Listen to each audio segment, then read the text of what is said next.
بسم الله الرحمن الرحيم.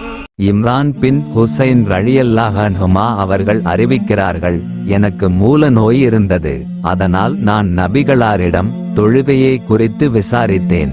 அப்பொழுது நபி ஸல்லல்லாஹு அலைஹி வஸல்லம் அவர்கள், நின்று கொண்டு தொழுதிடுங்கள், இயலாவிட்டால் உட்கார்ந்து கொண்டு தொழுதிடுங்கள், அதற்கும் இயலாவிட்டால் படுத்த நிலையில் தொழுதிடுங்கள் எனக் கூறினார்கள். சிறந்த முறையில் சிரமமில்லாமல் பாதுகாப்பாக உம்ரா பயணத்தை மேற்கொள்ள எங்கள் அல் பதர் 313 ஹஜ் உம்ரா சர்வீஸை அணுகவும். பயணத்துடைய ஆரம்பத்திலிருந்து இறுதி வரை அனைத்து இடங்களிலும் சிறந்த முறையில் வழிகாட்டப்படும். மக்கா மதினாவில் உள்ள வரலாற்று பகுதிகள், சிறப்புமிக்க பள்ளிவாசல்கள், தாயிஃப், ஜூரானா பகுதிகள், உஹது மலை, பதர், திருக்குரான் தயாரிக்கப்படும் ஃபேக்டரி, ஒட்டகப்பண்ணை, இன்னும் பல இடங்களுக்கு நல்ல அனுபவம் வாய்ந்த ஆலிம்கள் மூலம் அழைத்து செல்லப்படும். எங்கள் சர்வீஸில் ஃப்ரீ லாண்ட்ரி மற்றும் 3 வேளை உயர்தரமான சவுத் இந்தியன் ஃபுட் வழங்கப்படும்.